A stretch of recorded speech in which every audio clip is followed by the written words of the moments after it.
Dios nos capacitó para ser ministros del nuevo pacto.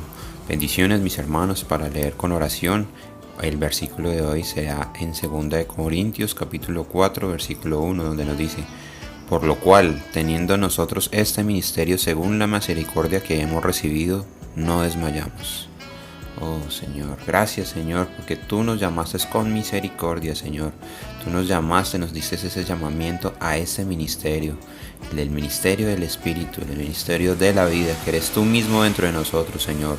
Gracias Señor, porque a pesar de las diferencias, a las circunstancias, a la situación actual en el mundo, a la situación económica, familiar, enfermedad, nosotros no desmayamos, Señor, porque tú estás con nosotros, porque tú nos hiciste ministros competentes para poder soportar todas estas tribulaciones que podemos tener todos los días, Señor.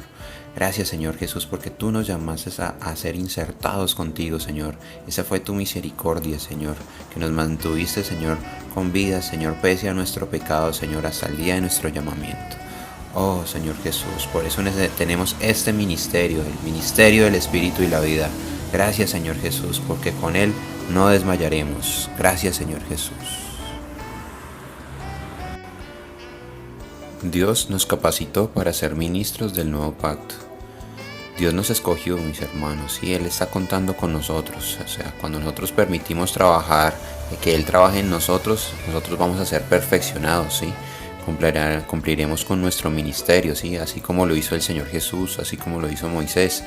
Y los discípulos también fueron fieles al Señor. A referencia a los discípulos, ellos fueron entrenados, fueron discipulados, fueron perfeccionados, ¿sí? O sea, para ellos aprendieron día a día, ¿sí? Así también debemos ser nosotros, ¿sí? O sea, no se requiere que pasen años para servir al Señor como en la escuela, ¿sí? O sea, nosotros podemos empezar ahora mismo, inmediatamente podemos servir al Señor porque estamos en el ministerio del Espíritu, ¿sí? Él es el que nos capacita para toda buena obra. O sea, si usted es nuevo en la palabra, ha nacido de nuevo en el Señor, es momento de que tomemos este ministerio y sirvamos también a los demás. No necesitamos que pasar tiempo capacitándonos para poder servir. Y si nosotros ya tenemos algún tiempo con la palabra, alejémonos de todo concepto, toda vejez, toda tradición, volvámonos al Espíritu, porque sabemos que la letra mata, pero el Espíritu edifica. Así que seamos sencillos, usemos la palabra fundamental, la palabra profética, para la edificación del cuerpo de Cristo, que es la iglesia, ¿sí? Para alcanzar a nuevas personas. Pero hagámoslo siempre desde nuestro espíritu, ¿sí? Porque Dios nos hizo competentes para ser ministros del nuevo pacto, ¿sí? Un ejemplo, si nosotros sacamos una licencia de conducción, tenemos que pasar varias pruebas, pasar un entrenamiento previo, ¿no es cierto? De estudios previos, ¿sí? Pero cuando entramos en el espíritu, en la parte espiritual, ¿sí? Es Dios que nos da esa competencia, o sea, no proviene de nosotros mismos, porque Él quiere introducirnos en Él.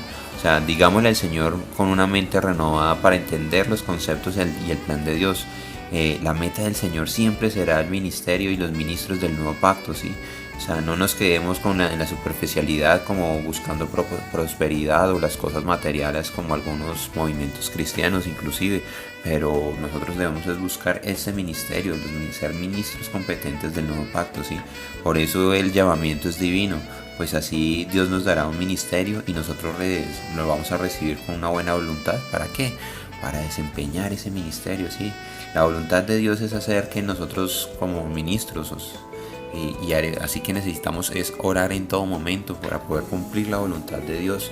La voluntad y el propósito de Dios son dos cosas: que Cristo sea la cabeza sobre todo y tener muchos hijos.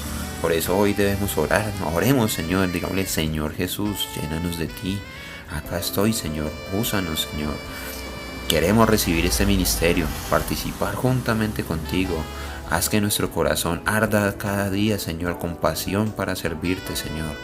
Oh Señor Jesús, así como el apóstol Pablo y los demás siervos del pasado te sirvieron, Señor, que nuestro corazón arda para servirte. Oh Señor Jesús. Así como vemos que Pablo en su corazón, él ardía por las cosas del Señor, ¿sí? Él se preocupaba por la edificación de los hermanos, de la iglesia, ¿sí? Él conocía el ministerio y su preocupación era darlo a conocer, ¿sí? A pesar de que sufrió muchas tribulaciones, o sea, lo podemos registrar en 2 Corintios del 23 al 28, ¿sí? Que nos dice que él fue apresado, azotado, golpeado con varas, pasó hambre y sed, desnudez y frío, ¿sí? Pasó por peligros entre falsos hermanos, naufragios, estuvo un día y una noche en alta mar, ¿sí? Pero además de todas estas cosas exteriores, él pensaba más que todo, y su preocupación era por todas las iglesias, por todo lo que, por el ministerio, ¿sí? Porque él entendía el ministerio, ¿sí? Este ministerio en el que estamos, el espíritu de la vida, el ministerio del espíritu, el ministerio de la vida, ¿sí? Es un solo ministerio, un único ministerio, ¿sí? Esto es singular, ¿sí? Este es en el ministerio en que estamos usted y yo, mis hermanos, estamos en el ministerio del espíritu, así que no desmayemos pese a las circunstancias diarias, porque sabemos que somos sometidos a pruebas, a desiertos, a situaciones económicas, enfermedades, pestes, sí, dificultades con la familia, con los hermanos, con los vecinos, sí, pero como nosotros sabemos que pertenecemos a este ministerio, nosotros no desmayamos, sí, debemos vivir en el espíritu, ser gobernados por este ministerio. Por eso debemos tener una visión clara de este ministerio, ser gobernados por él. O sea, cuando vengan las dificultades o el enemigo ataque, ejercitemos nuestro espíritu, invoquemos el nombre del Señor. O sea, la visión gobernante se apoderará de nosotros y seremos reanimados nuevamente. Así que digamos que no podamos más, que se nos es difícil al ejercitar nuestro espíritu, el Señor nos da la fuerza y nos pone en acción de nuevo, ¿sí? O sea, entramos nuevamente a la esfera espiritual, ¿sí? Es como cuando una madre, a pesar de sentirse mal, estar enferma, ella se levanta, ¿sí? Se levanta para servir y cuidar y alimentar a sus hijos. O sea, nosotros somos los hijos de Dios, los ministros del nuevo pacto, que tenemos el encargo, ¿sí? La gran comisión de cuidar a los hermanos. Así que invoquemos el nombre del Señor, ejercitemos nuestro espíritu, ¿sí? No nos desanimemos, o sea, alentémonos unos a los otros con estas palabras, ¿sí? Pues que tenemos este ministerio y no desmayamos, ¿sí? Porque Dios nos capacitó para ser ministros del nuevo pacto. Amén, mis hermanos, Jesús es el Señor.